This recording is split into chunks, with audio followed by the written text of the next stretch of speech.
Conversar de aquello con el presidente del Partido Socialista y senador también, Álvaro Elizalde. Muchas gracias por acompañarnos en Hoy es Noticia y quisiera preguntarle qué tan cerca está este acuerdo y en qué magnitud estamos hablando además que se produciría. Muy buenas noches, Mónica. Bueno, actualmente en este momento están conversando los integrantes de la Comisión de Hacienda, que forman parte de los partidos políticos que estamos participando de este diálogo de urgencia para enfrentar la emergencia, y que tiene por objeto generar un plan que efectivamente nos permita enfrentar la emergencia y generar condiciones para la reactivación. Nosotros hicimos una propuesta hace ya bastante tiempo y esta semana fue ratificada por todos los presidentes de los partidos de la oposición que estamos participando de esta iniciativa, respecto a la importancia de proteger adecuadamente a las personas, particularmente a los trabajadores, porque se han visto mermados sus ingresos. Algunos no han tenido ingresos y la situación incluso va a ser más dramática en las próximas semanas. Y ante eso nos parece que es fundamental establecer un marco de protección que les garantice ingresos al menos sobre la línea de la pobreza. Senador, para que puedan, ¿sí? Para que me explique justamente eso, pongámosle, si se puede, números respecto de cuál sería el piso. ¿Habría acuerdo en un mínimo de cuánto por integrante familiar? Porque esto al principio era cierta cantidad por integrante familiar. ¿A cuánto se estaría llegando o una renta asegurada a cada 4 personas? Denos alguna magnitud y si están cerca de llegar a ese acuerdo. Bueno, nosotros lo que hemos planteado es que el apoyo a las familias debe ser superior a la línea de pobreza y, por tanto, hacerlo sobre la base de parámetros objetivos que son los que define el Ministerio de Desarrollo Social. Doy un par de ejemplos. Para una familia de 3 integrantes, nosotros estamos proponiendo que este ingreso esté garantizado al menos en 369.205 pesos, es decir, 370.000 pesos. Para una familia de 4 integrantes, 451.570 pesos, es decir, poco más de 451.000 pesos. Eso está lejos de lo que ha propuesto hasta ahora el gobierno, porque lo que ha propuesto hasta ahora está bajo la línea de pobreza, incluso bajo la línea de pobreza extrema. Claro, es 65.000 por cada integrante. ¿Perdón?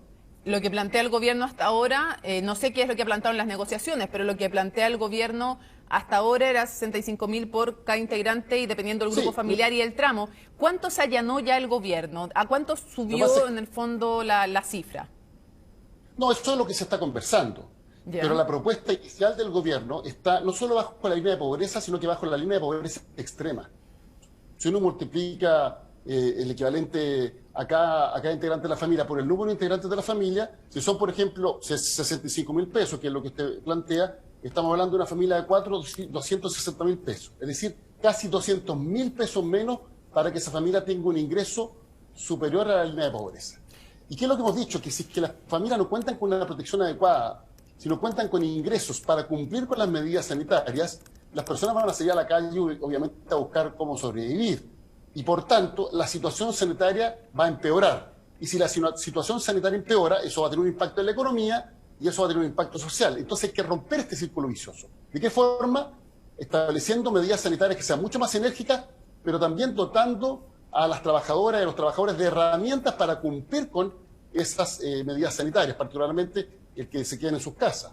De esa manera se va a poder poner fin o controlar la propagación de esta pandemia. Senador, y crear condiciones para una pronta recuperación. ¿El acuerdo es inminente? ¿Podría producirse esta semana? ¿Qué impresión tiene usted?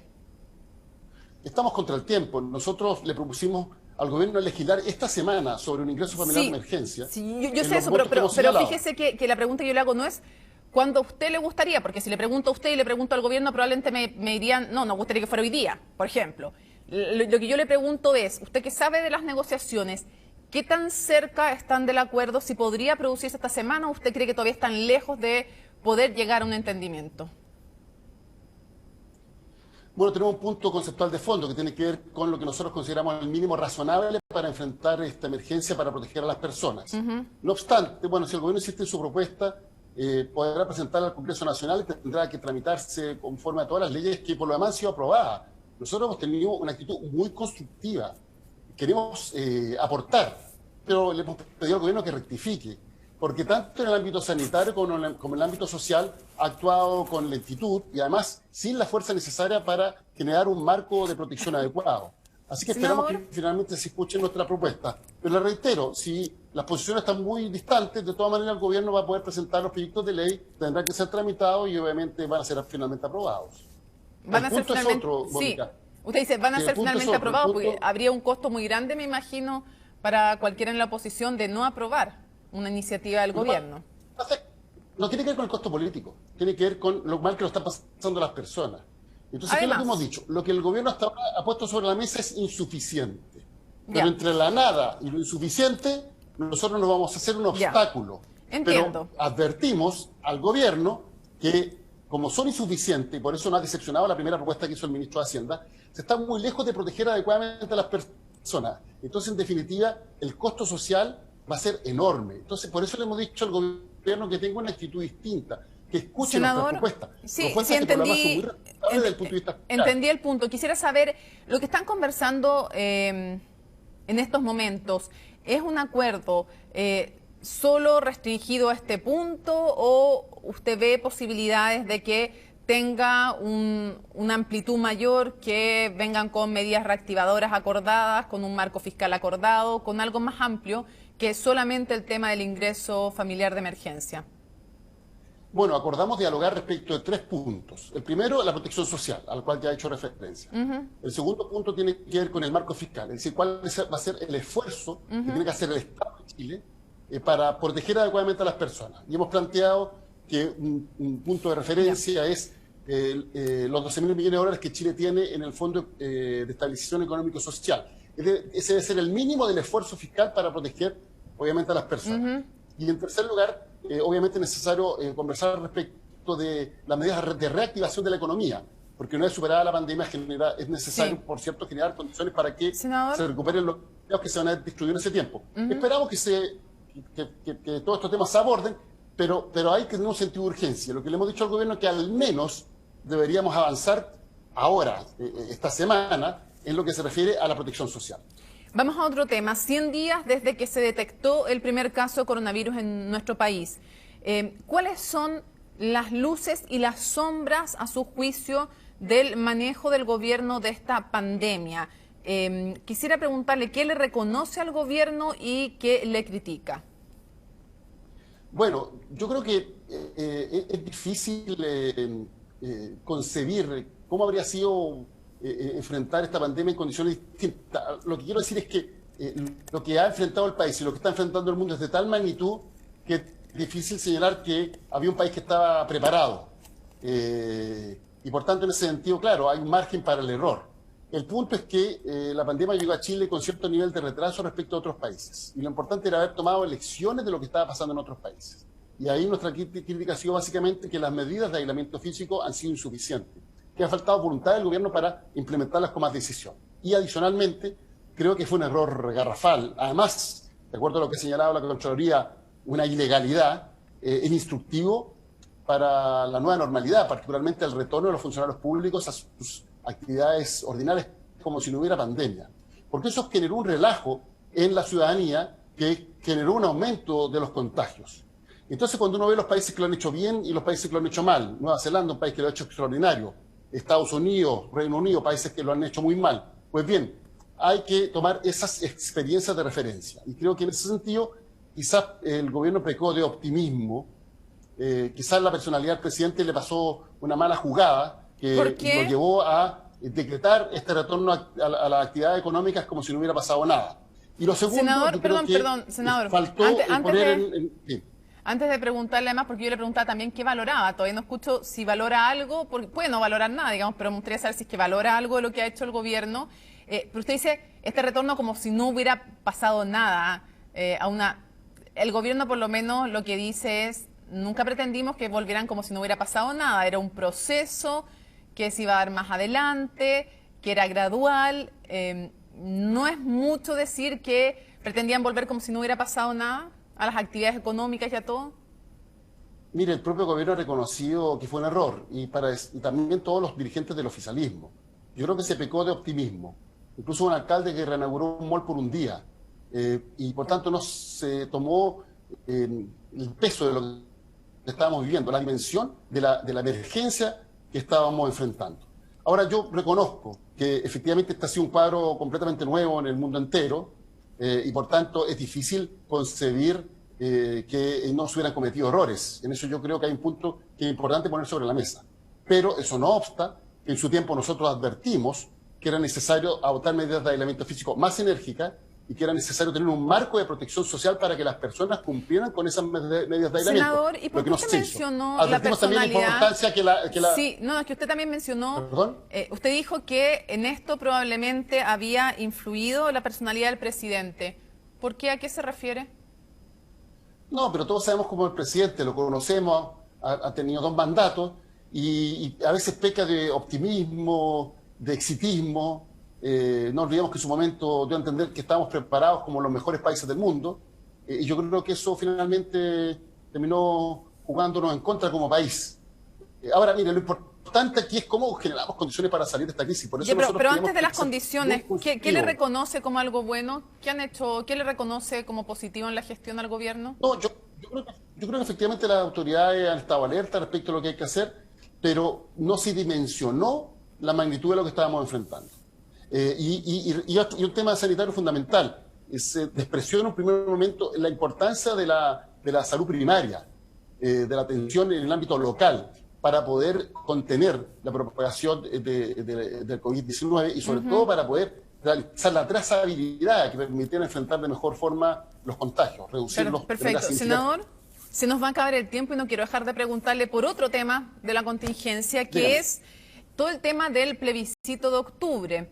Y se lo pregunto porque hemos empezado a escuchar algunas posturas, no parece haber tampoco consenso en la centroderecha, pero por ejemplo una entrevista en la revista Capital a Pablo Longueira, también diciendo que era mejor eliminar el plebiscito de entrada y directamente elegir a los constituyentes. Andrés Alamán decía que era mejor que la nueva constitución la redactara el Congreso Nacional. Entonces quiero preguntarle, ¿qué opina usted de estas posturas? Una, de eliminar el plebiscito y entrar directamente a la elección de los constituyentes. Y 2, la de Alamán, de que sea el nuevo Congreso el que finalmente redacte la Constitución. Bueno, a mí a esta altura ya no me llama la atención las declaraciones de Andrés Alamán, porque él cada cierto tiempo inventa una teoría muy creativa para evitar que tengamos plebiscito y convención constitucional. Porque en definitiva le molesta que Chile tenga una constitución nacida en democracia. Porque usted me perdonará, Mónica, pero es una excusa señalar que como ahora se estableció el límite de la reelección y se aplica a todas las autoridades, entonces el próximo Congreso va a poder redactar la nueva constitución. Por eso nosotros creemos que es fundamental que exista un plebiscito. Porque si este proceso no es participativo, si la ciudadanía no juega un rol protagónico, va a haber un cuestionamiento enorme a su legitimidad. Y por eso nos parece fundamental que la gente se pronuncie en las urnas, respecto de si quiere o no una nueva constitución y respecto al mecanismo. Nosotros, obviamente, estamos por una nueva constitución así en democracia, elaborada por una convención constitucional. Esto es que la totalidad de los integrantes de esta convención sean elegidos democráticamente por la ciudadanía y vamos a insistir. Creo que no se puede pretender toda la semana estar buscando una excusa, porque da cuenta además de una falta de vocación democrática. No olvidemos las declaraciones del propio presidente que señaló que el plebiscito podía eventualmente no realizarse por razones económicas. Si la crisis económica no puede significar que se suspenda la democracia, al Senador, contrario. Ahora, cuestión distinta es las condiciones sanitarias, y nosotros hemos dicho que obviamente en su oportunidad tendrá que tomarse en consideración la salud de las personas está primero, pero el plebiscito tiene que realizarse. Sí, el punto es ese sanitario, en eso concuerdan todos, con que tienen que estar las condiciones sanitarias para aquello. Para cerrar, senador, quiero preguntarle algo que viene atrás, pero nunca supimos bien qué pasó. Quiero preguntarle si finalmente se depuró el padrón de militantes socialistas de San Ramón. Bueno, nosotros estamos en un proceso de revisión de todos los militantes y de hecho una de las razones por las cuales se ha reducido el número de militantes del partido es porque hay un número importante de personas que finalmente se han hecho los chequeos correspondientes y ya no forman parte de nuestro registro. Sí, no, pero yo le pregunto en San Ramón si se realizó la depuración, porque ahí se hablaba de clientelismo, de que había una sobremilitancia. También estaban las acusaciones de algunos militantes vinculados con personas vinculadas a su vez al narcotráfico. Entonces quería preguntarle si lo de San Ramón se depuró bajo ese criterio y de cuánto a cuánto quedaron finalmente los militantes, cuántos eran y cuántos quedaron. Mire, lo que nosotros lo que hicimos fue un proceso en una comisión conformada por por los expresidentes del partido, que estableció un mecanismo de revisión del padrón. Y por tanto, eso significa que en el marco de la ley se establece el contacto con personas que forman parte de nuestro registro, se establece si efectivamente tienen un real compromiso y en caso contrario, estas personas entonces son dejadas fuera del padrón. Ahora, este es un proceso que estamos desarrollando con mucho énfasis, pero obviamente a contar de la pandemia no ha sido posible de ser implementado por razones prácticas. Pero en los hechos se redujo el padrón, no solo en esa comuna, sino que en otros lugares donde efectivamente había personas que formaban parte de nuestro registro, pero no tenían ningún compromiso. ¿Y en esa comuna en cuánto se redujo, senador? No tengo los datos acá, eso habría que consultárselo al secretario general, pero como le señalaba, fue un proceso que se está desarrollando. Pero efectivamente había mucha gente en San Ramón, al final cuando se ponen a revisar, había mucha gente que más bien fuera parte de un clientelismo que de un compromiso real con el Partido Socialista. Mire, yo creo que en general los militantes del Partido Socialista están muy comprometidos. En San Ramón, digo. Al marco legal, sí, pero estoy diciendo que en general. Y efectivamente, en esta comuna, como en otras, se procedió a establecer contacto, se estaba haciendo un chequeo, se formó una comisión, se intervino por los demás del comunal. Esta comisión estaba trabajando con mucho énfasis en este proceso. Bueno, y en marzo vino la pandemia y por tanto este proceso además que se desarrolla visitando a las personas no ha sido posible. Y una definición política que me gustaría pedirle a usted. ¿No hay ninguna posibilidad de que el Partido Socialista apoye al actual alcalde de San Ramón como candidato, aunque fuera por fuera del partido para las municipales? ¿Eso no va a pasar? Nosotros hemos dicho que él no es militante del partido, por tanto nosotros vamos a apoyar a militantes del partido. En eso hemos sido categóricos. O sea, no lo van a apoyar a él. Nosotros vamos a apoyar a militantes del partido. En eso hemos sido categóricos. Claro, como no es militante, no hay una declaración del Comité Central que es enfática en esa materia. Perfecto. Senador Álvaro Elizalde, muchísimas gracias por acompañarnos en Hoy es Noticia. Que esté muy bien. Igualmente, que tenga una muy buena jornada.